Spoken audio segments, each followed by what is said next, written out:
Charlie Kirk, further fallout of the fatal shooting of Charlie Kirk. Put it up full mass. Yesterday afternoon, while broadcasting, we received the information that Charlie Kirk was shot. At that time, we did not have a lot of additional information. We brought it to you as we had it.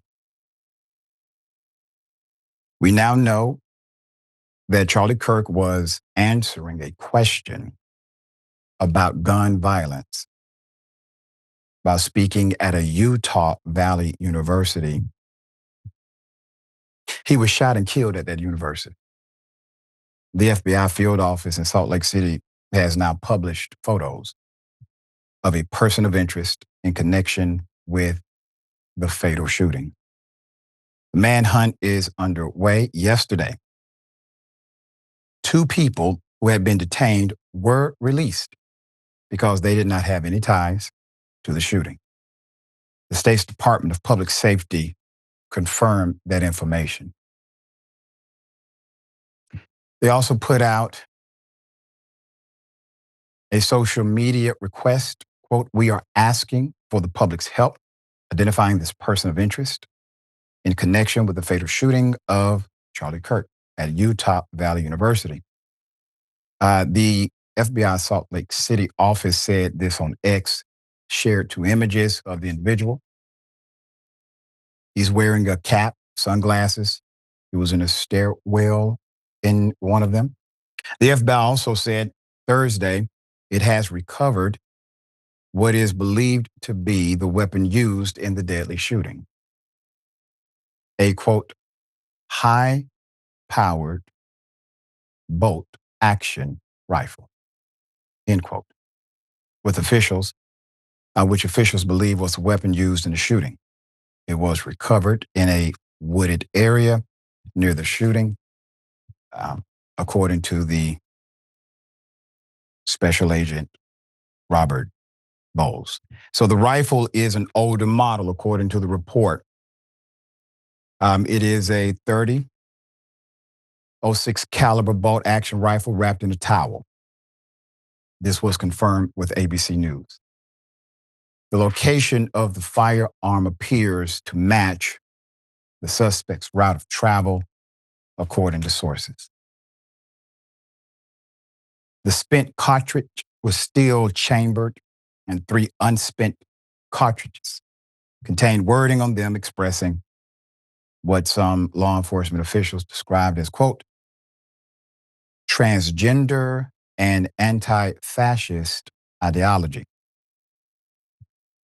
According to preliminary information shared with the agencies, it's unclear what that means, and authorities are still working to determine the meaning. Before I continue, let me first say very clearly, there is no celebration in somebody being shot at an institute of learning because of their protected freedom of speech.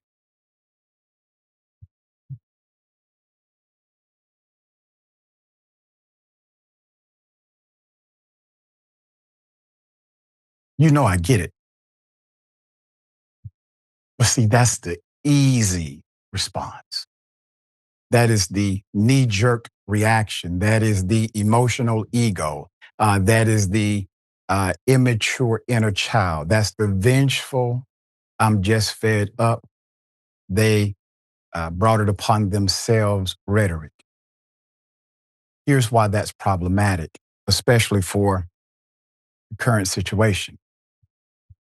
As extreme as Charlie Kirk had become, in my opinion, and there was absolutely nothing that I agreed with him on in his latter days. I fight, you fight, Elliott fight for all of us to have the right to say things that are opinion. They don't have to be liked. There's an assault on our freedoms. And yes, that assault mainly comes from the right. But as King would say, we cannot become the same evil we seek to destroy. And you cannot get rid of darkness with darkness. King would say only light can do that. And I want to remind everyone your light is no competitor. It's not a match against darkness. It's superior to darkness. You take a small flashlight in a 5,000 square foot dark facility, that flashlight will take care of you and everybody else in there. Because where the light goes, darkness flees. It doesn't stay there and fight you. But you have to be the light. Light, love, compassion, we're different. We're supposed to be different. Information, truth, we give a damn. We care about people. I debated Charlie Kirk a few years ago. You can find that debate on YouTube. It's over an hour. He was a different Charlie Kirk then. When I came there, his staff welcomed me. I mean, I had to fly, and it was crazy hot in that sun. They made sure that I was okay. Charlie Kirk himself introduced me on the stage, gave me a courteous introduction. The debate was extremely civil. But then I saw a shift happening. About a year after that, I saw our brother Charlie Kirk go even more so to the polarized right. But see, he was just as confused and manipulated, ironically, as every other MAGA supporter, far right ideologue who believes that either A, they got to believe this rhetoric in order to make a place for them, or they have to act like they believe it to get a check. Regardless, it's extremism. But he had the right to be at that university. And he had the right to say what he wanted to say in the context of opinion. He did. Now, you can't ignore the reality of guns in America, nor the lack of response policy-wise by the Republicans, who are purchased by the same gun manufacturer. We know that. Let's track the timeline of the shooter. Officials said that they were able to track the movements of the shooter and have, quote, good video of the individual. Utah Department of Public Safety Commissioner Bo Mason said this on Thursday. The video footage will not be released to the public at this time, Mason said. I don't understand this nuance. And maybe someone who's watching who is an investigator can help us. Why release the picture where he's in a disguise and say, help us find him?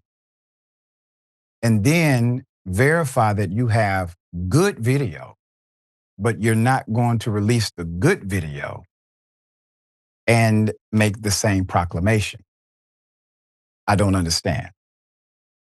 In addition to that, if you have good video, the DHS has maintained a well-known, not well-known program through a national data recognition, facial recognition software program. That's the reason why you have to take a picture every time you get your license now. It updates it into their program. I just got questions. Okay. All right. So at 11:52 a.m. Wednesday, the suspect arrived on the Orem campus and then proceeded to travel through the stairwells up the roof of a building near where the outdoors event was taking place before the subject fired at Kirk Mason said. Mason said after the shooting, the suspect traveled to the other side of the building, jumped off, fled off campus into a neighborhood. Officials are working through nearby neighborhoods, contacting people with doorbell cameras and speaking to witnesses to identify any leads. The shot is estimated to have been at least 200 yards away. That is a visual of that. Once again, the agency is asking for tips. Black America reacts to this, okay? There's a reaction. Quote, there is no way I'm going to see that video of Charlie Kirk being shot or feel anything other than terrible. Pretty popular media personality, Van Lathan. I'm aware of it all. The rhetoric, the hatefulness, all of it from him. But I can't be robbed of my compassion. That was awful. And we have to try to be better. Ex-user Dom Lucre said, quote, he's not a crying man, but he just can't believe this. Here it is. Watching that video of Charlie Kirk, I'm not a crying man.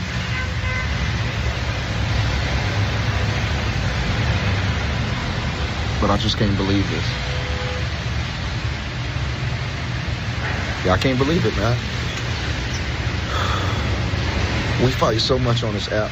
We fight so much on this internet over just frivolous things that's so unimportant. And there are people out here trying to kill us. And we still try to kill each other. They just shot this man in front of the whole world. On a college campus, an institute of learning, a safe place to share ideas that are uncommon. I think I know why the brother was crying. Not because he was close with Charlie Kirk, but because he's close to a morality centered in decency. And in a way, this chips away at that collective decency that we have said we are the vanguards of. We are. We will accept that. But if we decide that it's okay to become the thing we despise, heartless and inhumane, all is lost. But that won't happen. That will not happen, even if your knee-jerk reaction said it. Because sometimes we explore the polarity of a thing in order to understand where the middle is. Trump announced yesterday that all flags would fly at half-mast through the remainder of the week. All right, dear brother, thoughts? I mean, I think, first of all, what you said was incredibly beautiful, especially regarding just the light versus the darkness. I know yesterday when all of this went down, I also found myself getting choked up, and there was a moment of confusion, being like, why am I like, this was even before he had been confirmed to have passed away. And so I was sitting there like, why is this affecting me so much? And it was, I think there's a too muchness to this whole situation. And I think when that happens, it should move you a little bit. Like there's a common humanity here. And this is an attack, I think, also on our, as you were saying, our freedom of speech. Like we can't hope to have a society if we do not have that fundamental thing. Being able to communicate with one another freely is what makes us human. And this, I think, was an attack on that. It's also, I think it speaks to kind of a connection that all of us have to people online through social media, because this, I think, is a weird kind of intersection where our online world suddenly became really real for a second. And the people that we see on social media constantly, even if we vehemently disagree with everything they're saying, there is a kind of like, oh, yeah, that's Charlie Kirk saying what Charlie Kirk says. And yes, I don't like it. And I disagree with him and I will poke fun at him all the time. This was a monstrosity and it was a tragedy. There was also a group of people who were unnecessarily traumatized. And so I think what we're seeing now is a bunch of all of us really kind of go into these polarities and go like, all right, it's like a Rorschach test where what's happening is whatever we have in our minds, we are seeing in this event come to fruition, and we're jumping to conclusions, making inappropriate dark jokes, or sort of elevating I mean, it's all sort of it speaks, I think, to the fact that this is a collective tragedy that it gets to something deeper, I think, even than our political affiliations. It gets to us as humans, and I think at least it should. And I think it's an indictment on people on the left and on the right who try to reduce it into something that supports just their political ideologies. This is beyond that, and it is something that does break my heart a little bit. So I mean, I'm with what you said, and I'm with what that gentleman said, because there is something that if it doesn't move you, then I think you need to maybe look in a mirror a little bit, because this should be something that makes you reflect and not just get online and start saying whatever your opinions or ideas are. Very well said. One thing that comes to the forefront of my mind as you were sharing, when I went to meet Charlie Kirk and we engaged in conversation and debate, I saw light in the brother. Now, if I didn't, I would tell you that. Okay, I would say it, but I did. And our proclamations and perceptions and beliefs, what we decide to put out when a tragedy happens, our reaction,